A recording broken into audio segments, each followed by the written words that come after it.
Ako imate dijete koje koristi mobilni telefon, a ne želite da ima potpunu slobodu i da radi po internetu i telefonu što ono želi, već želite da ga nadzirete na neki način, ova aplikacija je odlična.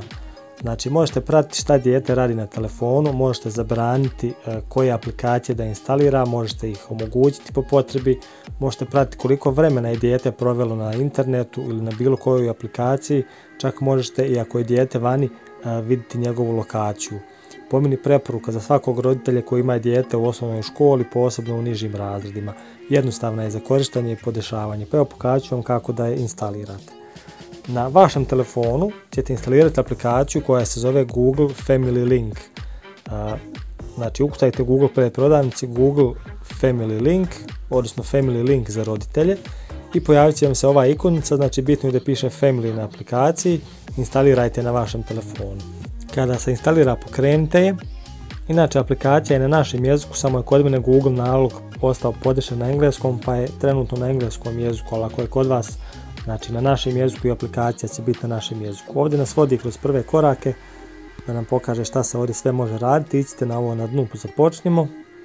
I ovdje vas pita za e-mail nalog, na Google nalog koji koristite na vašem telefonu, samo potvrdite tu svoj e-mail. I ovdje vas pita ko će koristiti ovu aplikaciju. Imate opciju da odaberete dijete ili roditelj. Znači, pošto je ovo vaš telefon, pošto će vi nadzirati, vi tu odaberite roditelj. Ovdje ćemo ići dalje. Kaže nam da prinesemo dječji uređaj jer ćemo sad morati nešto uraditi na dječjem telefonu. Ićete ovdje na nastavi i ovdje nas pita da li dijete ima Google nalog. Ako nema, znači morat će ga napraviti, a obično svaki telefon ima Google nalog, znači ićete na ovo da. I sada idemo na dječji telefon. Na dječjem telefonu ćete pronaći isto Family Link aplikaciju, ali onu na kojoj piše djeca i teenager. Znači, ikonica je malo drugačija. Ukucajte Family Link Child ili djeca i teenager i tapnite na instaliraj. Aplikacija inače jako malo zauzima prostora, samo nepuna 2 MB, tako da bit će prostora za nju. Kada se instalira, otvorite je. Ovdje nam govori da moramo povezati naš Google račun sa dječjim. Ići ćemo nadalje. Ovdje ćemo odabrati, znači, Google nalog djeteta koji će ovdje biti ponuđen i tapnite na njega. Ovdje nas pita da unesemo e-mail od roditelja. Znači, ovdje ćemo unijeti naš e-mail s našeg telefona u dječji telefon da bi se ta dva naloga povezala. Znači, unesite vaš e-mail i tapnite dalje. Ovdje ćete također unijeti svoju lozinku. Znači, unijet ćete lozinku od vašeg e-maila, vašeg Google naloga s vašeg telefona. Ići ćete dole na više. I još jednom dole na dnu traži nam lozinku od dječjeg računa, čisto da potvrdimo sve to. Još jednom nas na dnu pita da potvrdimo, da aktiviramo to upravljanje, idite na ovo aktiviraj. I sada se računi povezuju. Kaže da su računi uspješno povezani, ići ćemo nadalje.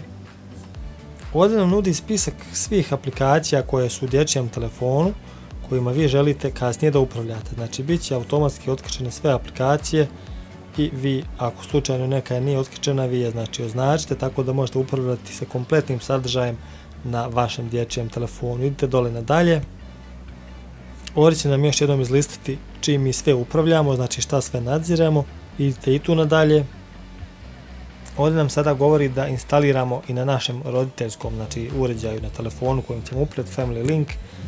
Mi smo to već uradili. Idemo nadalje i kaže sve je spremno.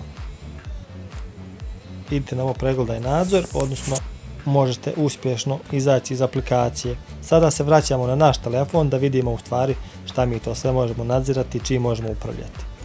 Dobro, na aplikaciji imate nekoliko opcija. Ovdje možete podesiti lokaciju, tako da možete pratiti lokaciju djeteta. Znači, idete na ovo podesi ili setup i samo ćete ovdje uključiti na ovo turn on ili uključi. Ovdje dole ispod možete vidjeti lokaciju djeteta, evo kao što vidite, znači na mapi tačno gdje se nalazi, ispisana je adresa.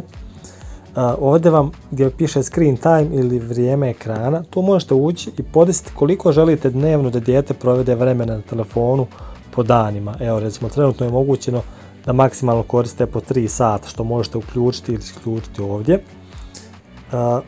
Osim toga, imate opciju da pogledate da li je nešto od novih aplikacija dijete instaliralo i koje su aplikacije instalirane. To je ovdje.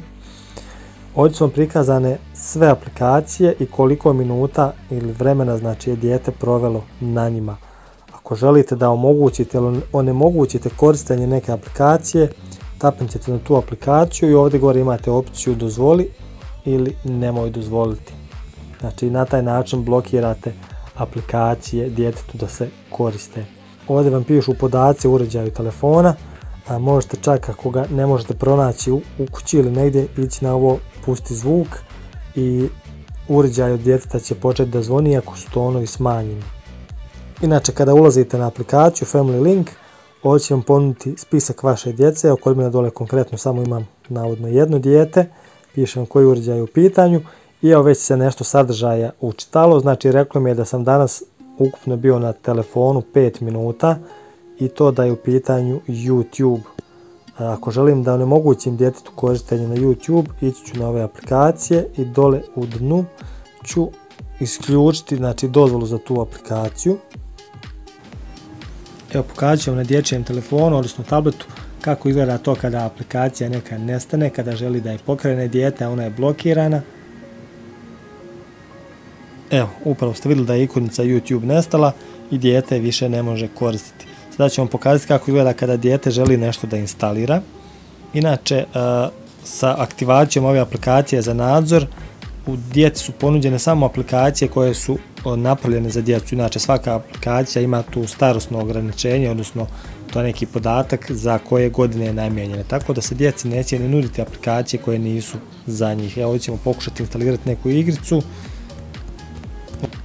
I pazite sad ovdje, znači dole se pojavljuje poruka da je potrebno odobrenje za instalaciju ove aplikacije, tako da dijete vam može poslati poruku da želi da instalira neku aplikaciju. Evo sad se opet prebacujem na naš roditeljski uređaj i pogledajte ovdje obavještenje gdje nam kaže ovdje gore ime djeteta, znači želi da odobrite ovo, znači aplikaciju koju želim da dijete instalira. I ovdje imam dvije opcije, znači deny odbi ili approve dozvoli. Ukratko to bi bilo to, znači još jednom preporuka ove aplikacije, malo pročačkajte, provježbajte, uopšte nije toliko, iako ima dosta ovih nekih koraka, nije u stvari zahtjevno ni za podesiti, ni za instalirati, znači trebaju vam samo dva naloga, znači morate znati email adrese od svog telefona i lozinku, isto tako od dječjeg naloga, samo unesete ono što vam se traži i to je to, znači velika preporuka, nemojte da vam djeca vise na internetu, svakakav je njima sadržaj dostupan i ne valja to za njihov razvoj dok malo ne porastu, to je to.